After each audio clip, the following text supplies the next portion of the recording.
when our heart is in a holy place, when we tell our story from deep inside, and we listen with a loving mind, and we hear our voices in each other's words, then our heart is in a holy place. When our heart is in a holy place, when our heart is in a holy place, we are blessed with love and amazing grace. When our heart is in a holy place, when we share the silence of sacred space, and the God of our heart stirs within, and we feel the power of each other's faith, when our heart is in a holy place, when our heart is in a holy place, when our heart is in a holy place, we are blessed with love and amazing grace. When our heart is in a holy place, when our heart is in a holy place.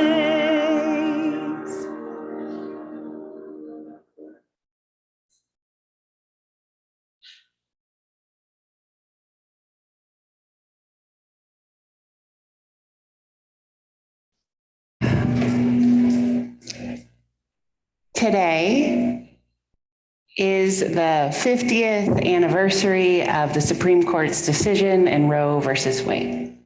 The decision that took the power of making choices about carrying pregnancies to term from the state and gave it to individuals across our country.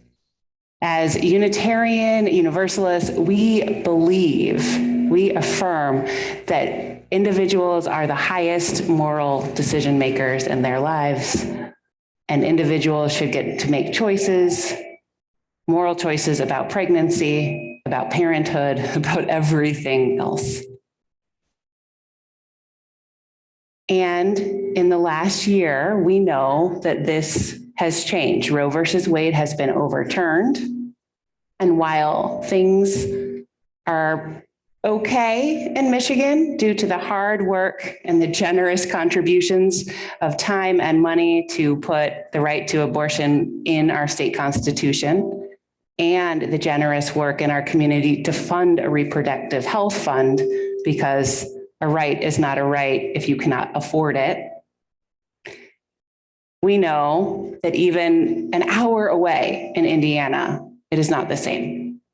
So as we gather, we know that the arc of history is not only moving in one direction, that it is forward and backwards and sideways, sometimes all at once. And I invite us all to do the work that is ours to do, to make our values real in the world. So come, let us gather together. Come, let us worship together.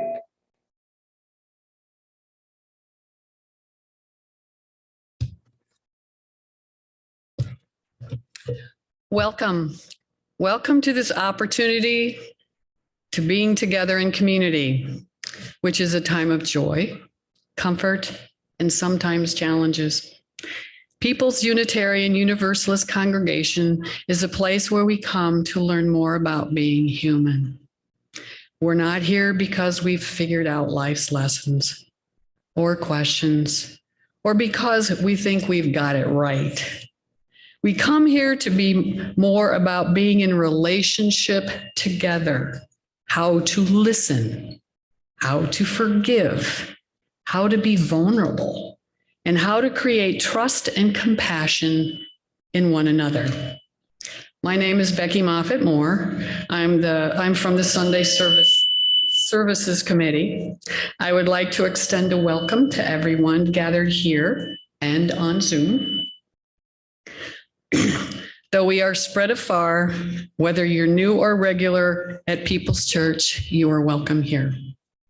To those of you who are visitors to our services or here for the first time, thank you for being with us this morning. Especially looking outside, it looks like the streets might get a little slick. Now let us move into worship, willing to be authentic with each other, honest with ourselves, and open to connection in all its forms, even if it's messy.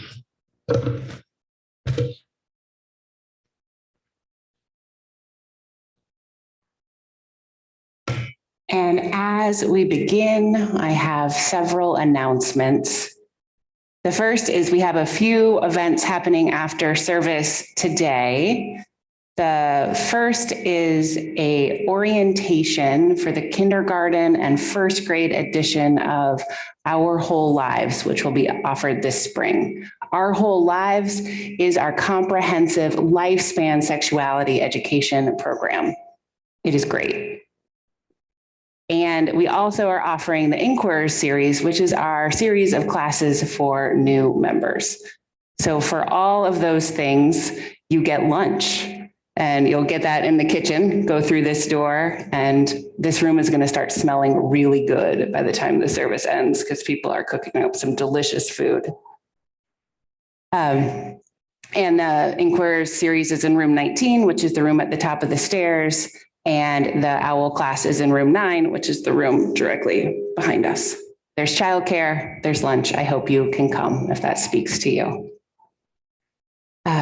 Next week, I will be out of the pulpit, but I hope you come because our guest preacher coming to us via the magic of the internet is Claudia Jimenez, who is a Unitarian Universalist minister from the East Coast who loves Caroline Bartlett Crane, who is one of our people. She was our minister in the 1890s. And so she's done quite a bit of research and study and preaching, and she's excited to come preach at Caroline's church, and I'm pretty excited to have her come be with us. So please come and learn about this exemplar, this Holy Ghost of our church.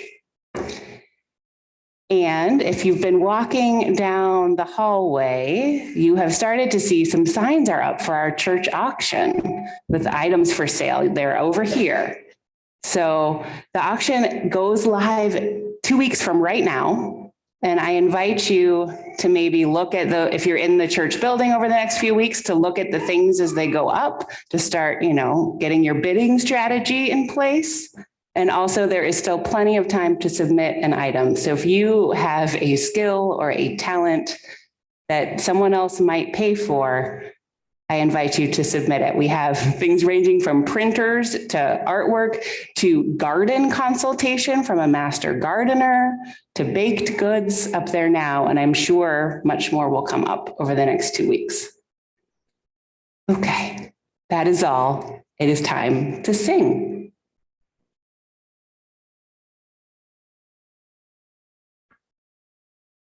Good morning. So this song is from Encanto. Anybody know that movie? Yeah. Oh, yeah. So if you feel like coming up and singing and dancing for this song, please do.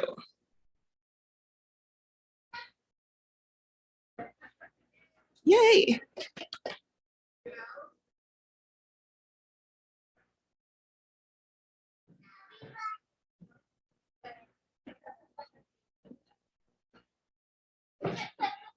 For one more here. So got family. Okay, yeah, go ahead. Don't be upset or mad at all. Yeah. Don't feel regret or sad at all. Hey, I'm still a part of the family, Madrigal, and I'm fine. I am totally fine. I will stand on the side as you shine. I'm not fine, I'm not fine. I can't move the mountains. I can't make the flowers bloom. I can't take another night up in my room, waiting on a miracle. I can't heal what's broken, can't control the morning rain or a hurricane, can't keep down the unspoken, invisible pain. Always waiting on a miracle, always walking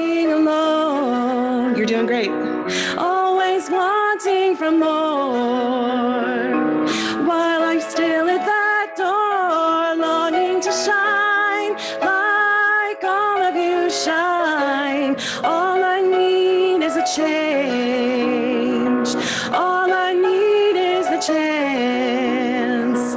All I know is I can't stay on the side. Open your eyes, open your eyes, open your eyes. I would move the mountains, make new trees and flowers grow. Someone please just let me know, where do I go? I am waiting on a miracle, a miracle. I would heal what's broken, show this family something new.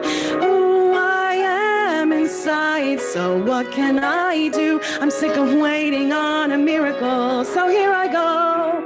I am ready, come on, I'm ready.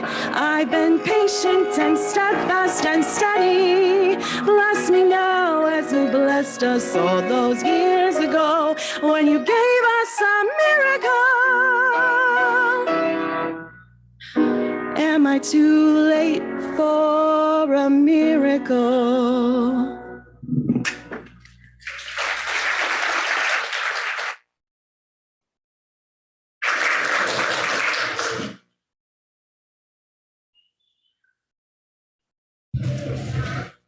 I'd like to invite Lexi Webb to come up and light our chalice this morning.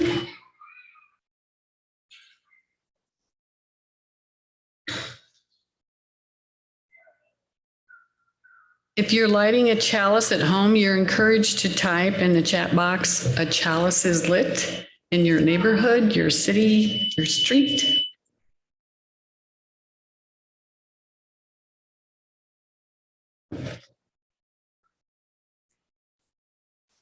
We light this chalice to affirm that our new light is ever waiting to break through to enlighten our ways. That new truth is ever waiting to break through to illumine our minds. And that new love is ever waiting to break through to warm our hearts. May we be open to this light and to the rich possibilities that it brings us.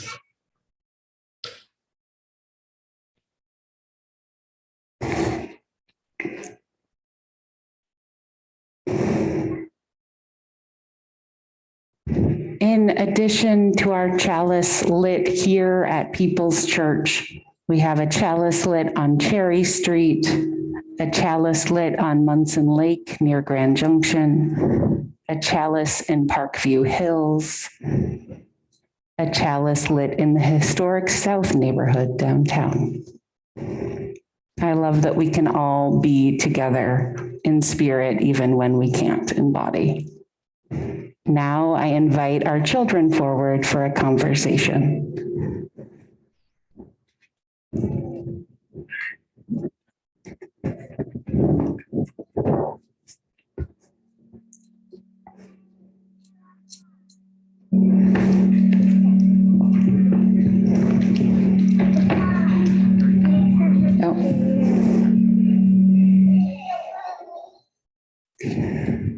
I am so glad that you are all with us.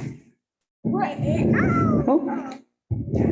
And today I'm going to be talking to the grown-ups a little bit about an idea of calling. And it's not calling somebody on the phone or something like that. It's about finding the things you're supposed to do in your life that make your heart sing. And so my favorite way of thinking about this is from a theologian called Frederick Buechner. And he says the thing you're supposed to do in your life, the place that God calls you to, is where your deep gladness meets the world's deep hunger, which is a pretty complicated idea. But I want to start with, what are the things that make you happiest to do? Catherine, what about you? Drawing a picture. Drawing a picture with markers and paper? Yeah. Pencils. And pencils. What about anybody else? What are the things that make your heart just sing with happiness? And this is something that I watched the Encanto live last. Oh, watching Encanto live on TV. Yes. What else? Last night. What about you? No, do you have a thought? Paw Patrol? I like. Yeah. Anything, anybody else want to share the things that make you feel happiest? Oh, the first. You're my mic. I like your dress. Snuggles are hazardous to microphones, aren't they? Yeah. So you said you're glowing cats. Not for your dress. This is a service. This is my service dress. That's a good way to think about it. Okay. And so those are some things that make us feel so happy. And what are the things that we think the world needs, that the world is hungry for? Oranges. Oranges. Yep. Money. Anything else? You, apples. Oh, you guys are going to make me really hungry. Homes. Yeah. Toast. Toast. Yep. Yep. I was going for a metaphor and you guys are going very literal and I appreciate that. So pancake. Oh, I'm going to get so hungry today. Waffles. French toast. French toast. Bagels and eggs, waffles and French toast and pancakes. And bacon. Oh my gosh. Healthy food. I would like eggs. And eggs. Well, meat. Oh my goodness. And candy. So those are all things that the world is hungry for. You guys are right. I tried to get metaphorical and it just didn't really land today, did it? That's okay. No metaphors, as you say. Well, maybe the grown-ups will engage with this in a different way. Maybe not. Yeah. Okay. Well, it's good. It is time to go to class where maybe they will teach something that will land a little bit better than that did. And that's okay. I'm so glad you were with us. You can just walk right through. Laura can help you get there. Go forth in peace in search of wisdom, with love to guide you on your way. And may the joy of life surround you wherever you may go. Go forth in peace in search of wisdom, with love to guide you on your way. And may the joy of life surround you wherever you may go.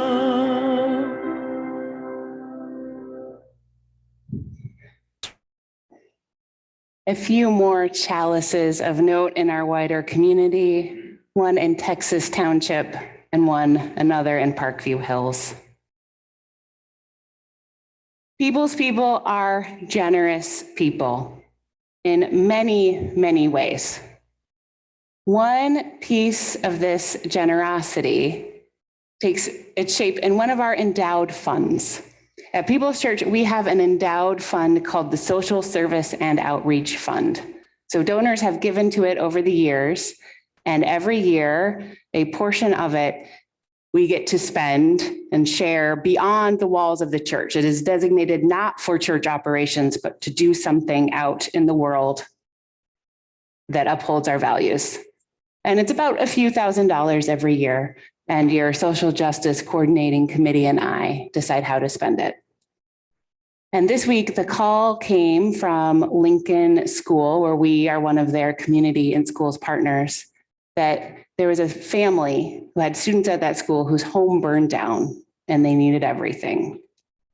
And we could get them a check in about 3 days, which is amazing, right? To have money to get those necessities you need when you only are able to flee your home with what you have on your back before insurance can act, before anybody else can act.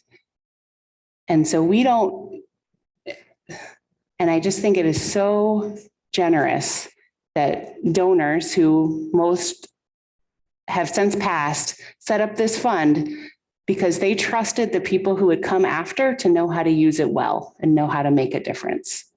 And that is really trusting and beautiful and kind and generous. So I invite you all now to continue to be the generous people that you are and support the good and important work of People's Church. The offering will now be received.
Thank you. That was beautiful.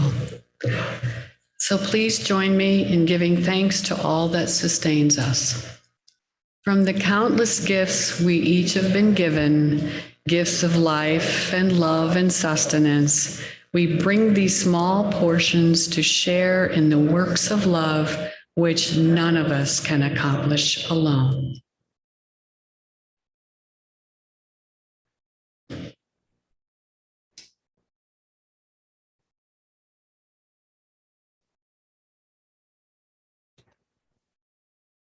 People's Church is a community that cares for one another in good times and hard times. One of the ways that we do that is we take time when we are gathered to invite those who wish to share joys and sorrows and other milestones with our gathered community. If you are with us on Zoom this morning, I invite you to type what you wish to share into the chat box. If you are with us in person, I invite you to come forward, share your name, and speak briefly. You're also welcome to either place a stone or ask for a stone without saying more. A few more stones in our bowl for the joys and sorrows we're holding quietly in our hearts today, those in our wider community and our wider world.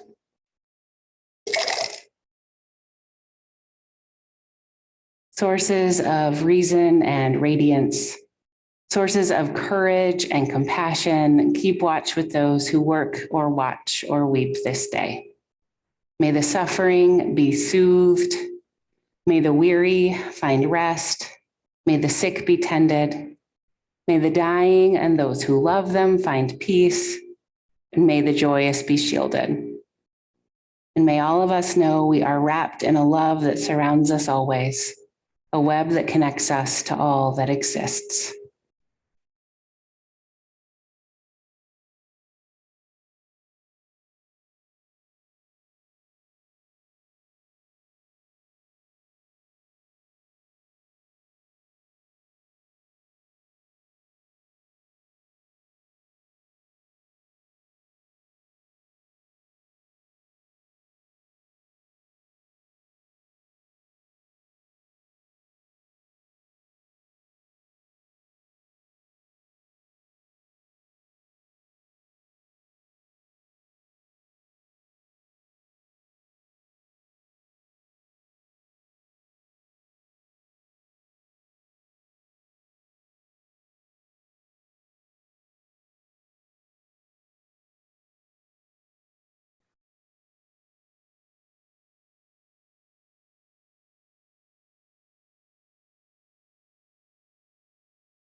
For our words of meditation today, I have a reading from Kimberly Byer Nelson. And I invite you to relax your body. And if you feel comfortable, just gently cup your hands. This is how we are called.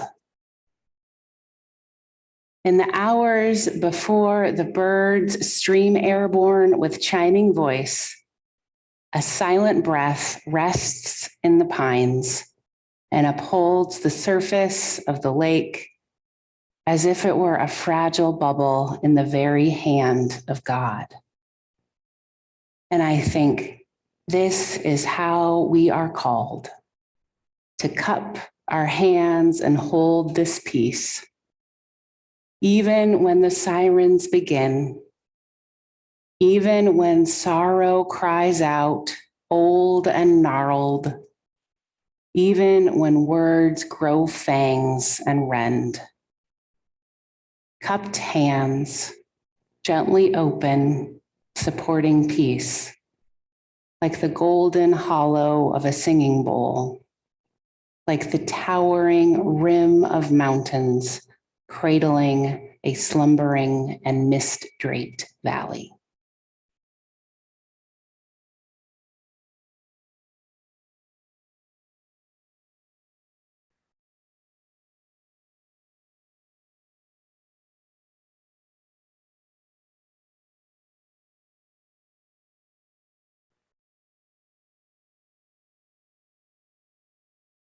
I invite you to join me in song from your seats.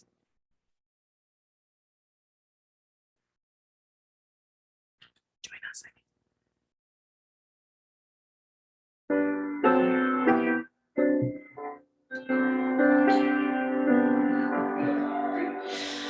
Voice still and small, deep inside all, I hear you call, singing. In storm and rain, sorrow and pain, still will remain, singing. Calming my fears, quenching my tears, through all the years, singing.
First reading this morning, entitled Love Untidy. Mine was not a still small voice. Mine was a shout and a shiver, a restlessness that made me want to move and make everything new. Mine was not the whisper of a supernatural boss or the pointed finger of disciplinarian. Mine was the crooked smile of another's recognition, the knowing look of someone who heard it too. Mine barely mentioned the need for seriousness or solemnity, and instead filled me with joy so strong I had to start working out to hold it. Mine didn't instruct me what to wear or insist my shoes be too tight. Mine told me about the time Jesus had a bad hair day because he was too busy calming the storm to care. Mine told me that professional is another word for caring too much what certain people think and not enough about what needs doing. Mine said Jimmy Carter was a better role model than anyone except Mr. Rogers. Mine told me that hope is messy and love has never been, will never be tidy. The second reading is entitled Bad News About My Vocation. I remember how the upper crust in my hometown pronounced it caramel, which is correct, I guess, but to everyone else it was caramel, which led me to the misconception about the order of Carmelites. I imagined they served God by heating sugar about 170 degrees Celsius and then adding milk and butter and vanilla essence while they listened to the radio. I thought I could do that. I could wear the white shirt and pants. I knew I couldn't be good, but I might be a good candy maker. So imagine my chagrin when I learned about the vows of poverty and toil enjoyed by these particular friars.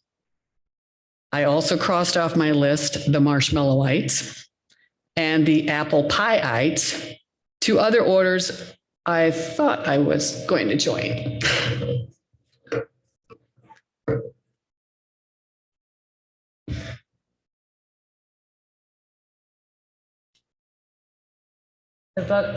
The book of Judges, chapter 6, verses 11 to 16 and 34 to 40, New Revised Standard Version. Now, the angel of the Lord came and sat under the oak at Ophrah, which belonged to Joash the Abizarite and his son Gideon, who was beating out wheat in the winepress to hide it from the Midianites. The angel of the Lord appeared to him and said to him, "The Lord is with you, you mighty warrior." Gideon answered him, "But sir, if the Lord is with us, then why then has all of this happened to us? And where are all his wonderful deeds that our ancestors recounted to us, saying, 'Did not the Lord bring us up from Egypt?' But now the Lord has cast us off and given us into the hands of Midian." Then the Lord turned to him and said, "Go in this might of yours and deliver Israel from the hands of Midian. I hereby commission you." He responded, "But sir, how can I deliver Israel? My clan is the weakest in Manasseh, and I am the least in my family." The Lord said to him, "But I will be with you, and you shall strike down the Midianites, every one of them." The Spirit of the Lord took possession of Gideon, and he sounded the trumpet, and the Abizarites were called out to follow him. He sent messages throughout Manasseh, and they too were called to follow him. He also sent messages to Asher, Zebulun, and Naphtali, and they went up to meet him. Then Gideon said to God, "In order to see whether you will deliver Israel by my hand, as you have said, I am going to lay a fleece of wool on the threshing floor. If there is dew on the fleece alone, and it is dry on all the ground, then I shall know that you will deliver Israel by my hand, as you have said." And it was so. When he rose early next morning and squeezed the fleece, he wrung out enough dew from the fleece to fill a bowl with water. Then Gideon said to God, "Do not let your anger burn against me. Let me speak one more time. Let me please make a trial with the fleece just once more. Let it be dry only on the fleece, and on all the ground let there be dew." And so God did so that night. It was dry on the fleece only, and on the ground there was dew.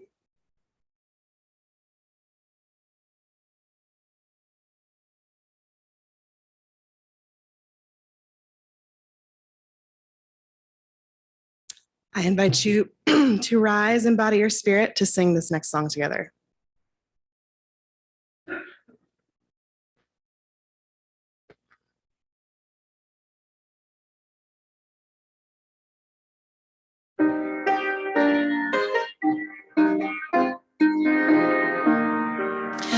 Wake now my senses and hear the earth call. Feel the deep power of being in all.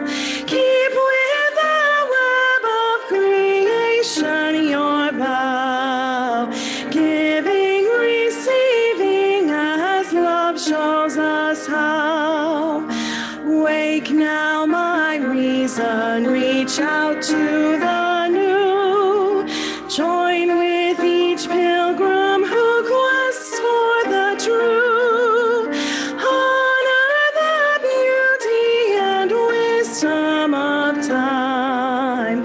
Suffer thy limit and praise the sublime. Wake now, compassion, give heed to the cry. Voices of suffering fill the wide sky. Take as your neighbor both stranger and friend, praying and striving their hardship to end. Wake now, my conscience, with justice thy guide. Join with all people whose rights are denied. Take not for granted a privileged place. God's love embraces the whole human race. Wake now, my vision of ministry clear. Brighten my pathway with radiance here. Mingle my calling with all who will share. True toward a planet transformed by our care.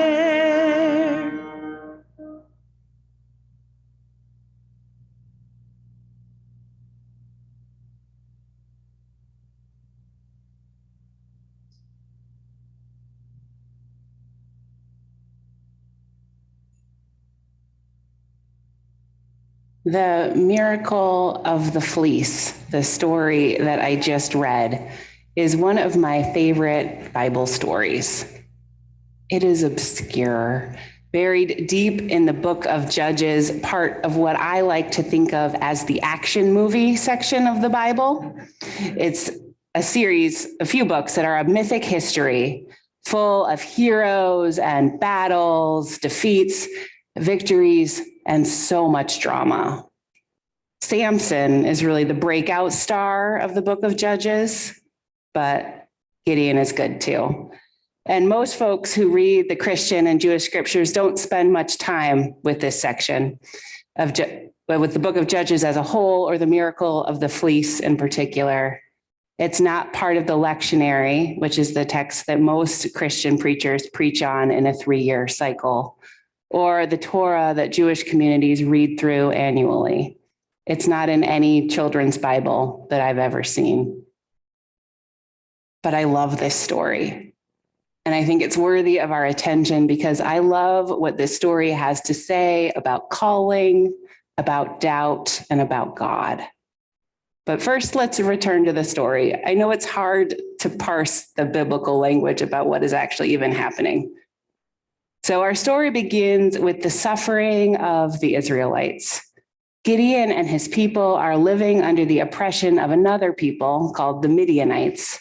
And the Midianites regularly storm through the Israelite communities on their camels, taking the Israelites' livestock and their grain, leaving Gideon and his people to starve.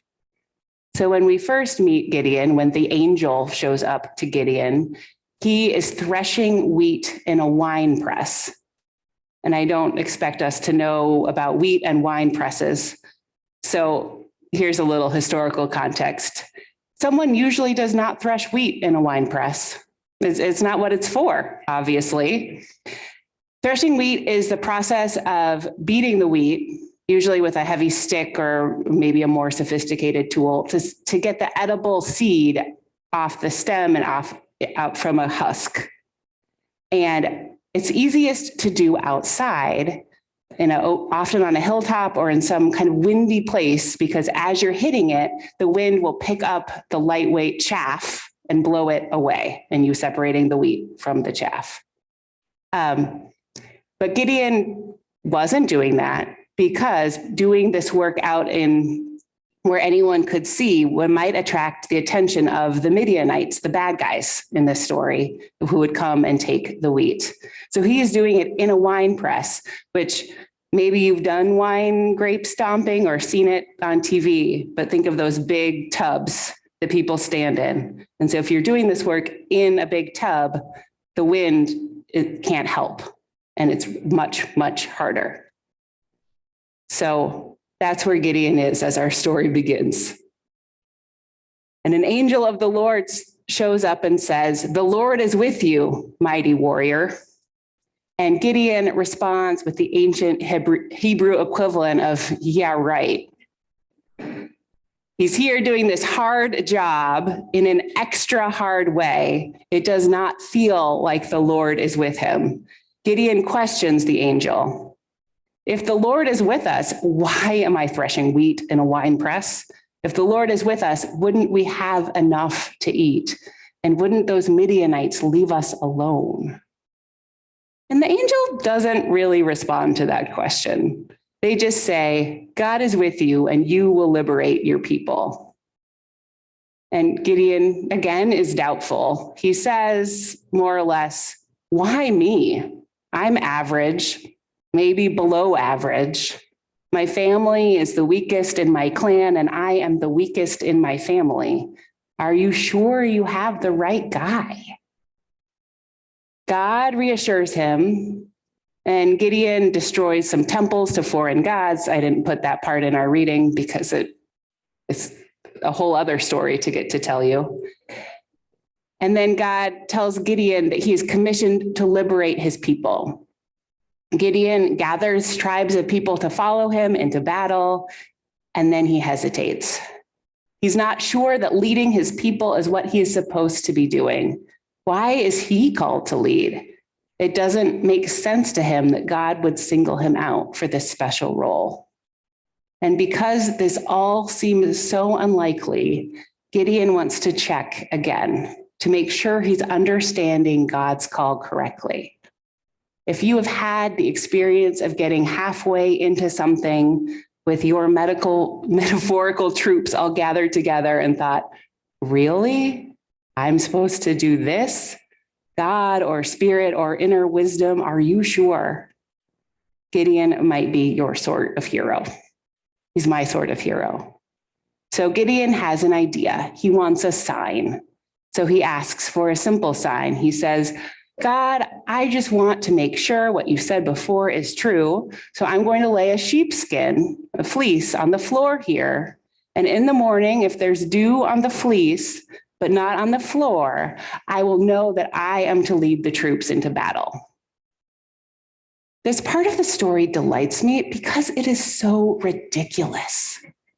If you were having regular conversations with angels and God, what would you ask for? Unending riches, a brand new flower created in your honor, some sort of never-ending pasta pot to feed everybody, an infinite number of wishes, but not Gideon. Gideon asks for dew. And the next morning, the floor is dry, but the fleece is wet. The fleece is so wet that Gideon wrings it out and fills a bowl with water. That water is sweet and cool. He drinks it, and it fills him with a new certainty. God has spoken. And then Gideon doubts again. Perhaps he's on his way to where the troops are camped, eager to lead them, and he runs into his sister. In his excitement, he tells her about last night's miracle. "Gideon," perhaps she says, "that might not have been a sign, a miracle. I mean, anytime there's dew, it's a miracle. It helps our crops grow. We are grateful for it. But what happened last night might not have been an out of the ordinary miracle. Almost every night, dew forms on the fleeces we leave out and not on the hard ground.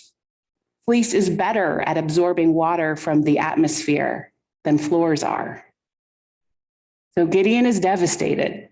The conviction he had only a few minutes before just drains away. He's frustrated with himself for not asking for a better sign, for not knowing how dew works. So Gideon knows he needs to ask for another sign, and he knows he's taking up a lot of God's time. There are probably people with more pressing issues who haven't heard God's voice even once, or been visited by an angel, or received a sign. A lot of people struggle to figure out what they are called to. Surely they could also use a visit from a divine career counselor. But Gideon knows that God's time is not like human time. It's not limited. Gideon asking for help doesn't take God's attention away from other people. No one's prayers encounter a busy signal. God has time enough. Still, Gideon knows that asking for 2 signs in 2 days is ridiculous, high maintenance, needy, borderline ungrateful. But Gideon also knows that that is how he was made, and to act any differently would dishonor God's creation. He knows that God loves us even at our most ridiculous and most high maintenance. So he asks again. He says, God, please don't be angry with me, but I'm back to ask for another sign. I don't understand dew, so I still have my doubts. Tonight, can you make it so the fleece is dry and the floor is wet? Thanks and amen. Again, of all the miracles to ask for in the world, a wet floor. But here we are.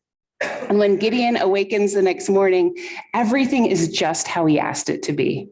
The fleece is so dry, it is almost brittle. The floor is covered in puddles. And Gideon looks around, his doubts vanish. Gideon knows that God has given him the sign he needs to be sure of this call. And then Gideon does what he is called to do. He becomes an action hero and liberates his people. I love what this story says about calling. I believe that each of us is called to the place where the world's deep hunger and our deep gladness meet over and over and over in our lives. Perhaps you've experienced this as a still small voice that we sang of, or the shout or shiver or restlessness or crooked smile of another's recognition, as the poet described it. It's rarely as clear as Gideon's call, a literal conversation with God and angels, but I think it is there for all of us. And our call shifts and changes in our lives. Maybe we head in the direction of caramel and then need to readjust when we don't find the sweetness we were expecting there.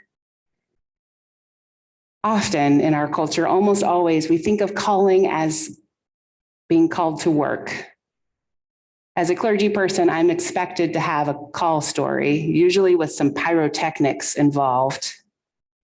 And we also think of people who work in education and medicine and other fields, artists of all sorts, as called. I've known people who it is very clear that they live out their calling doing customer service. The people who are so good at being on a call center, that is a calling, right? Also software development and kitchens and human resources. But I know that calling isn't only about the work we are paid to do. And we know that calling and capitalism don't always mix well. Not everyone gets to be compensated fairly for living out their calling. But calling is broader than that. Like so many in our church, my spouse, Brian, grew up Catholic. And it was important to him that our marriage, which was officiated by a female Presbyterian minister, not in a church, still count as a Catholic sacrament. which they let you do if you're marrying a Unitarian minister. They figure we'll do anything we can to try to keep you in, at least at the diocese where we were. But when we had our first meeting with the Catholic deacon who guided us through the Catholic marriage preparations, one of his first questions for us was, why do you want to get married? And there was one right answer to that question. It was because God has called me to this life. And that's a powerful idea, right? We can debate about who might be doing the calling in our lives. And I know not all of us believe that it is God. But God has called us, or the Spirit or our own inner voice is particular, has called us to our relationships as well as our work with friends and family and community. And these relationships, romantic and otherwise, can be a place where the world's deep gladness and our deep hunger meet. And of course, relationships and community are messy and definitely not always deep gladness. But if we approach them with that care, might they be at least a little bit more often? This is a question I sit with regularly as I try to balance the competing calls in my life. I also love who God is in this story of Gideon. My approach, a liberal religious approach to the Bible, is to think about it as different parts in conversation with each other. Each story, each text was created and then written in different communities spanning across centuries. And those communities that formed the text found them holy and kept telling those stories. And later communities gathered all of these different stories together and put them next to each other in ways that the initial communities never intended. And then over the centuries, people kept finding these stories valuable enough to tell and retell, and kept putting them in conversation with each other. A liberal religious approach to the Bible uses all of the tools of history and literary analysis, archaeology, linguistics, science, including the science of do, to try to understand what a story might have meant to the first people who created it, why it has endured, and what it might mean to us now. And as Unitarians, Universalists, we do not share an understanding of the divine or of the Bible. Pluralism is one of our core values here. And we are not a community that is bound by shared belief. At our best, we can support one another on our individual religious journeys. And I know many of us in our lives have been taught a God that we have rejected. A judgmental old white man sitting on a cloud somewhere, perhaps. A God who is a supernatural bully or a disciplinarian with rigid rules. A God who others weaponized against us. A God who gets angry when people doubt or ask questions. A God who hated parts of who we are. The call of Gideon and the miracle of the fleece offers another story about who God can be. The God in this story is a universalist God, the God of our theological ancestors who believe that God loves humanity too much to allow anyone to suffer in hell. All are saved after death, no exceptions. Not because of our goodness in particular, but because of God's unstoppable love. This belief in universal salvation gave the Universalists their name and a name that we carry as Unitarian Universalists, even though for many of us, the nature of God is not the most pressing theological question. The Universalists believed in a God that was patient, that is patient and kind, slow to anger, forgiving. And that is who God is in this story. Gideon is skeptical, and God and God's representatives are reassuring. Gideon needs a lot, and God provides. And while God doesn't answer all of Gideon's questions, God is not angry that they are asked. Gideon is a bit ridiculous, asking for some of the silliest miracles imaginable, in my estimation. And God shows up the way Gideon asks for. God meets Gideon where he is, loves him, and shows up for him again and again and again. When I believe in God, which is most of the time, but not always, this is the God I believe in, a God of unstoppable love, a God that is patient and kind and loves when we ask questions, even if we don't get answers on the timeline we would like.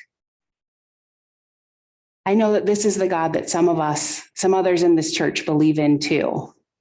And I know we don't all share that belief. And that is the beauty of this community, right? That we can hold this difference, this plurality together and support one another as we grow and transform spiritually. So regardless of where we think our calling comes from, may we find that place where our deep gladness and the world's deep hunger meet.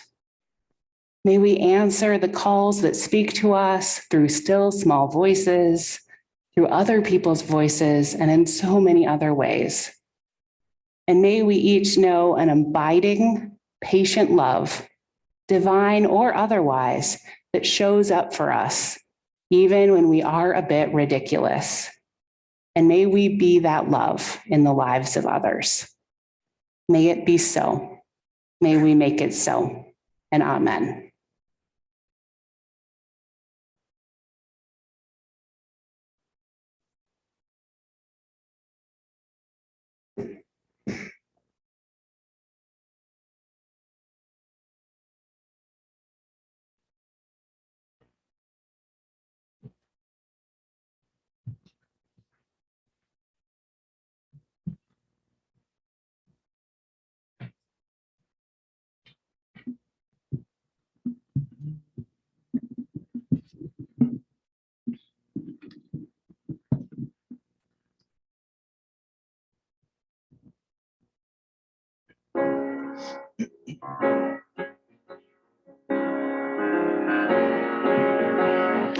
Here in reverence now we gather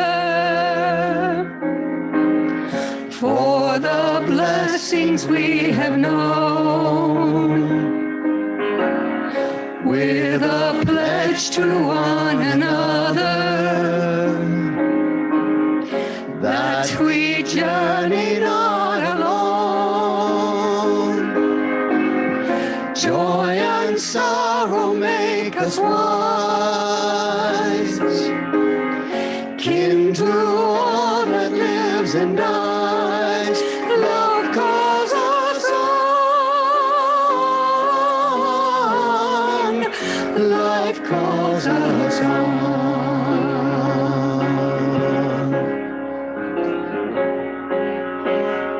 Words and deeds of those before us waken here to keep us strong. Lend our voices in the chorus of creation's living song. Courage bids us lift our eyes upward to the shining skies. Hope calls us on. Hope calls us on.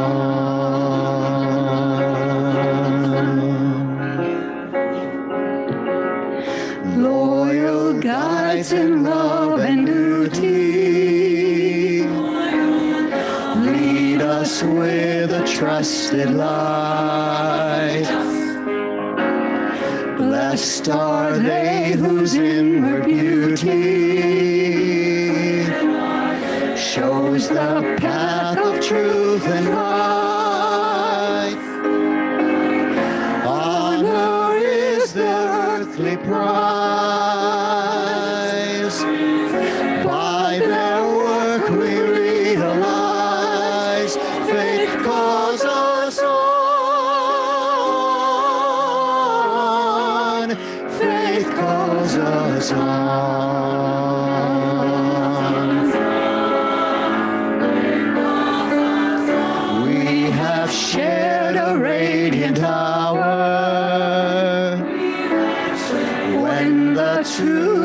made us free. And the Spirit's gracious power dreamed of good that yet shall be. Right the path before us lies. Joyful pilgrims now we rise. Life calls us on. Life calls us on. Life calls us on. Life calls us on. Life calls us on. Life calls us on. Life calls us on. Life calls us on.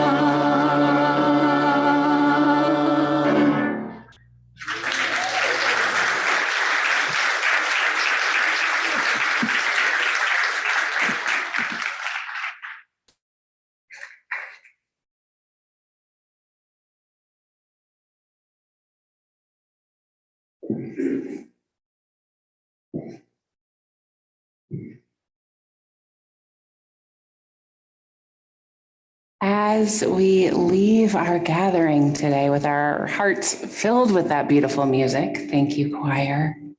May we listen for the callings from life, from faith, from love, from that still small voice within us, and go out in peace and in love.